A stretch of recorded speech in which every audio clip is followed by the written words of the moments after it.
Hello, it's Lily from the Lily Friend Project. You obviously know that if you're listening to this. I am laying in my bed. It's December 2025, a week before Christmas, and it's an unusual setup for me right now. I'm normally super, super upright. When I record these episodes, it's usually the morning, but it's a very cozy evening in Brooklyn tonight. And I just wanted to have a fun time with you guys with this and have just a sweet little relaxed catch up with everything that's happened since releasing the podcast and give you some updates on where we're headed. Project. She asked people to apply to be her friend, and then she interviewed them. And when she interviewed them, she saw New York City's a big, big place. Have you got a shot with the human race? Is loneliness what we've all come to expect? From Ridgewood, Queens to 150th Street, it's Lily's Friend Project.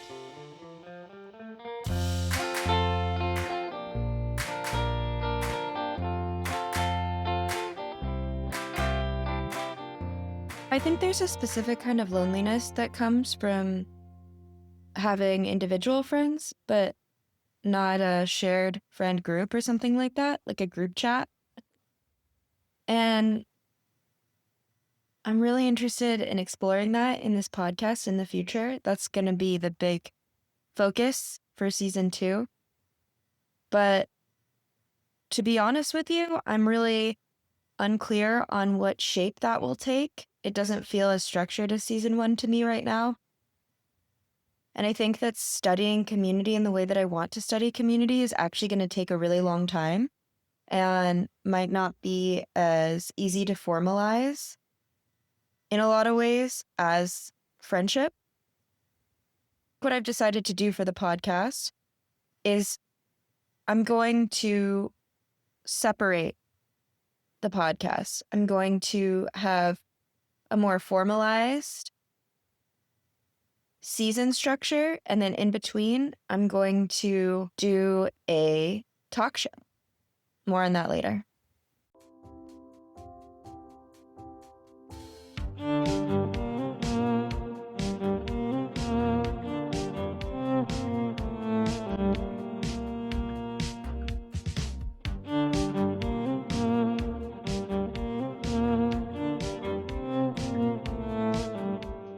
So when I released the podcast, I made these t-shirts for it. On the front, they just say, "Do you want to be my friend?" in Times New Roman. And then on the back, it just has the logo for the podcast with the website. And I sent a package to California to my mother to give to my family members as gifts for the podcast. But then she called me and she told me that there was negative reactions to the shirts, that my uncle, who I call Tonton, and my grandfather, they both refused my gift of the shirts because the question of, "Do you want to be my friend?" on it was too weird for them. Wait, so Grandpa, Mom said that you didn't want to wear the Friend Project t-shirt. Why don't you want to wear the t-shirt? Um, I've forgotten. There is kind of not much of a dress code here at the veterans home, and I thought it was a bit much for the veterans home. Um, Yeah. and I'm 93, so some of these things I've forgotten what was on the t-shirt. I think what was on the t-shirt. Yeah. Oh, do you want to be my friend? Yeah. That it says, "Do Yeah, you want to be my friend?" on the front. yeah. And there are some people around here that I just would prefer to keep friendship I at see, a but they want to distance. be your friend? Um, It's just you don't want to y- be their friend, and so you don't want to confuse them with the teachers. well, there's some people I'd like to just keep at a distance here because there are some difficult people here I at see. the home.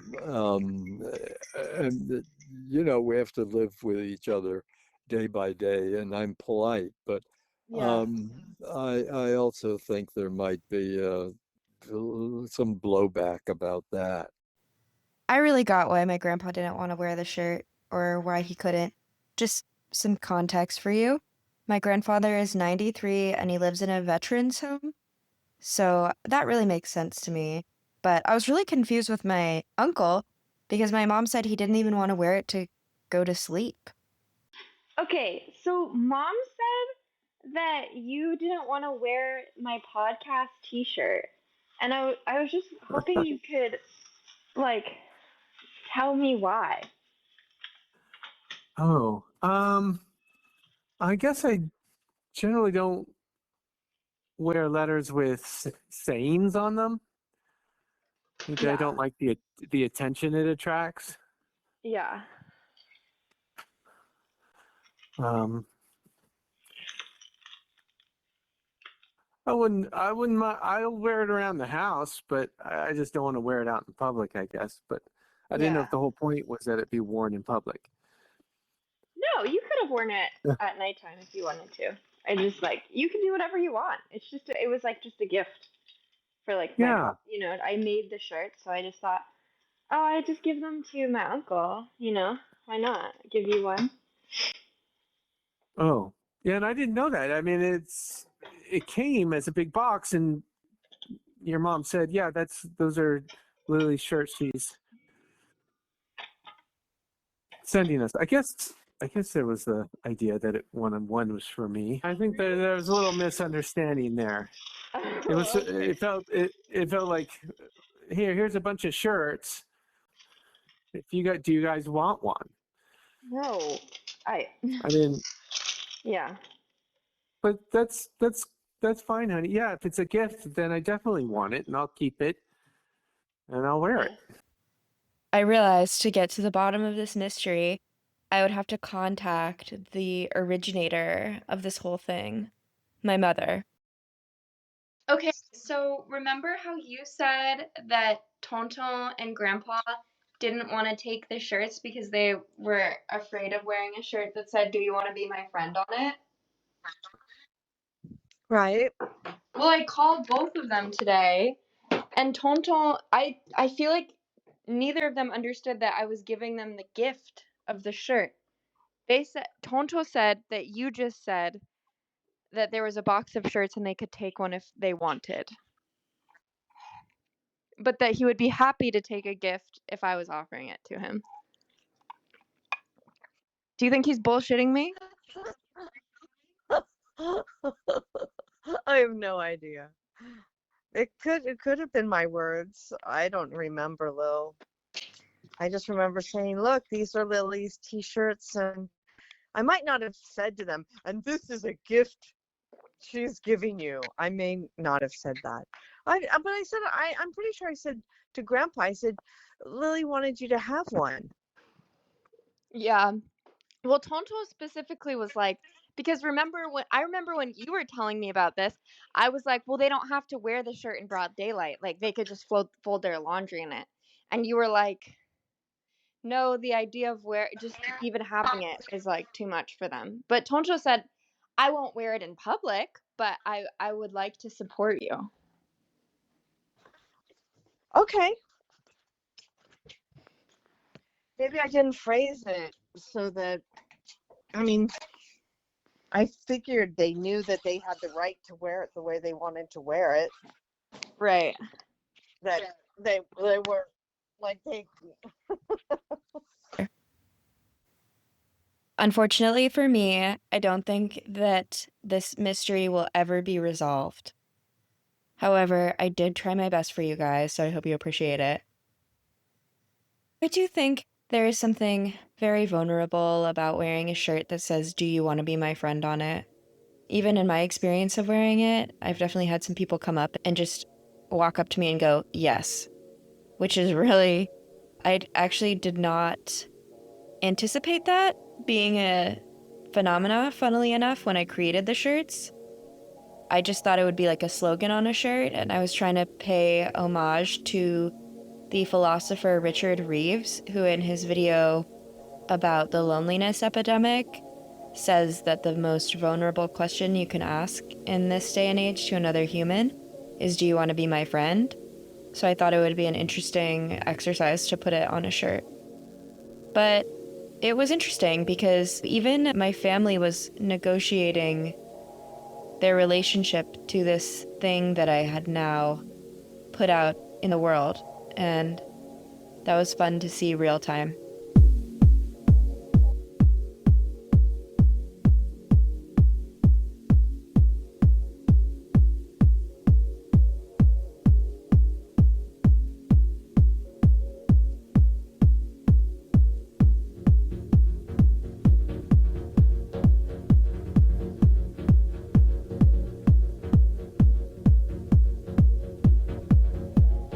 I just loved so much your honesty and the journey and like being so reflective on like where it began and where it ended.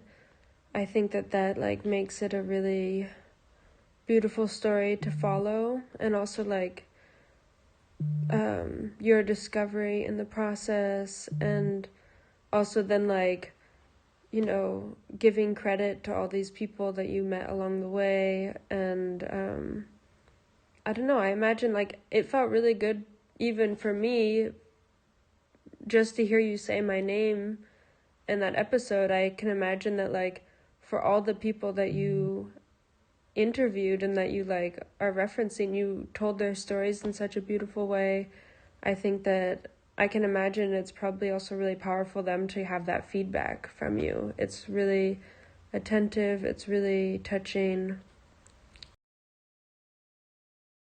That was Sundara, who I actually interviewed for the podcast. She and I have been best friends since we were 12, and receiving a note like that was just so incredible. My heart was so full, and it was such an incredible experience when people I know sent me messages or came up to me and told me that they, after listening to my podcast, started meditating on their own friendships, or even better, they just would come up to me and start talking to me about friendship problems they were having, and it was so cool. Even my great aunt reached out and said she'd listened to every episode and really liked it. Someone on Spotify that I don't know commented on the first episode and told me to keep going. And it was such a beautiful experience. It was insane. I've never felt anything like it. And even still, while that was going on, this incredible heart-opening gratitude, there was this other experience that was really intense where I felt like I was letting go of something as well. I felt like I was almost like grieving something. It felt like this thing that had just been in my head and my computer and by myself was now not just mine. It was everyone else's, and it didn't belong to me at all. And that is exactly why I made it. I wanted that to happen, but I didn't expect to feel so disoriented and almost sad when it did. It was an odd experience. When the podcast came out, I threw a party. All my friends showed up, which created a situation. I had just finished making 9 episodes about feeling disconnected and not having friends. And then I played the first episode at a party with all my friends. The morning after the party, I recorded this voice note. It just was like, I guess I imagined I was putting this podcast out to the entire world. But then when I was there, it was like, oh wow, I'm putting it out to my friends in my community and the people that I know, and maybe other people if that happens.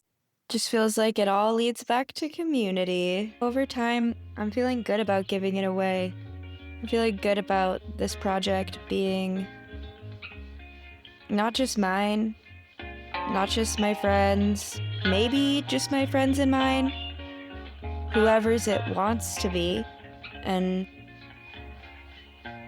we can all just be a big community.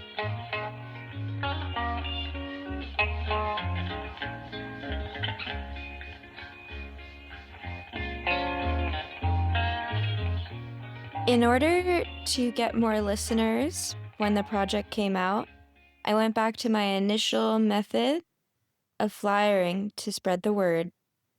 But this time, I enlisted a little help.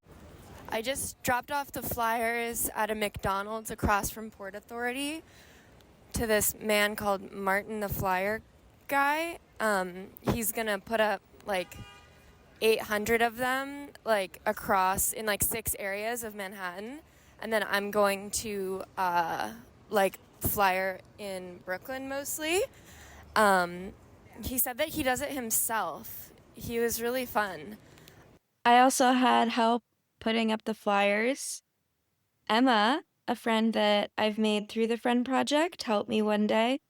And then another day I was in Brooklyn with my amazing friend Harmony. Okay, I'm here in Bushwick with Emma. We've just started flyering. Yes, I am excited to get flyering, hiring, and wiring the fuck out.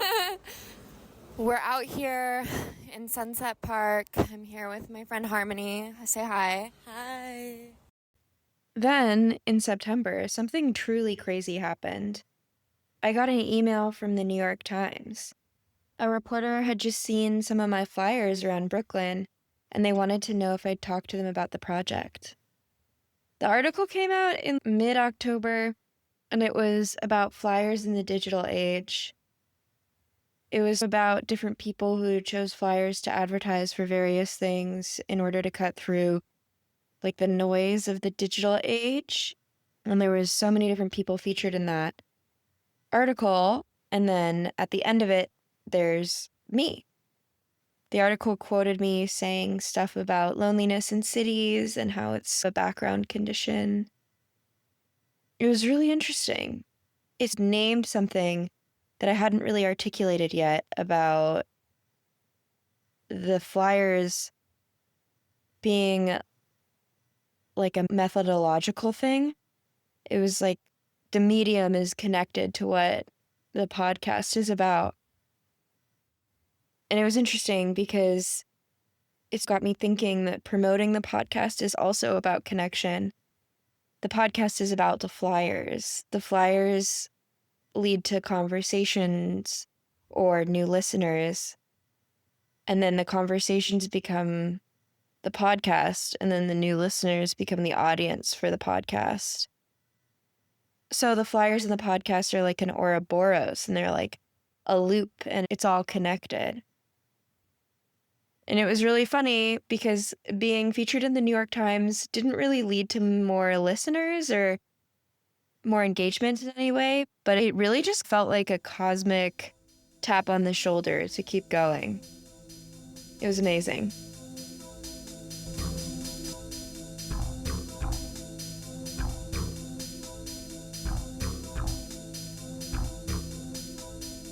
I've decided to start my own call-in show.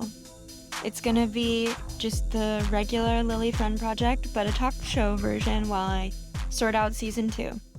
The show's gonna be 2 hours once a month to start, but maybe I'll start doing it more in the future when I feel comfortable.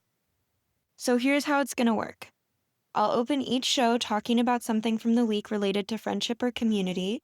Then, if there's a guest or guests, I'll bring them on. I want guests who can speak to friendship, loneliness, or community in some way. I want to have maybe like friendship pairs, like childhood friends, adult friends, friends who work together. People have something to say about what it actually means to stay connected to somebody. Then there's going to be a call-in segment. Their number to call in is 929-454-5213. I'd really love it if people could call in on air, but otherwise, you can just call that number and leave me a voicemail with a friendship question, confession, dream, nightmare. You could also just do feedback or questions directly for me that you have, like if you just want to say something about the show generally or ask me a question or whatever. I want this line and these voicemails to be super open-ended. You can really say whatever you want. There's also on my website a new page called the Friendship Submission. It's on the main menu where you can write in, and then I could read your question aloud. The number is also on that page in case you want like a refresher. Whatever you want to say about friendship that you don't know where else to say it or anything, you can leave a voicemail or write me a note. I'll play the voicemails on air and respond to them. And then I'll, read the comments as well. We'll close out each show then by going through a new friendship applicant from the second questionnaire. So it's like someone else who's filled out the application on the website, which is like a different application than the original one. I'll read their responses on air, and maybe we can call them and just like ask them questions and interview them a little bit. This is kind of open-ended, and I think that as I do it, I'm going to figure out more and more. I really don't have any answers, so this show is really just supposed to open a conversation. And if you've gotten this far in this episode and you don't have a t-shirt and you want one, please message me on Instagram or contact@lilyfriendproject.com. I have a lot of extra L, XL, and double XLs, so we're not going to be very flexible with the sizing, but I have so many extra shirts. I'd love to give them to people. Let me know. And I'm so excited to see this new version of the Friend Project. Big love, and I hope your holidays are great. Bye-bye. The theme music for this episode was created and recorded by Bridge Gamble. The entire episode was created and recorded, mixed, all of that by me, Lily Hogan. Special thank you to Izzy Casey for helping me organize the party for the Friend Project. Thank you to everyone who lended their voices for this episode. My family, Jennifer Hogan, Patrick Hogan, and Bob Hogan.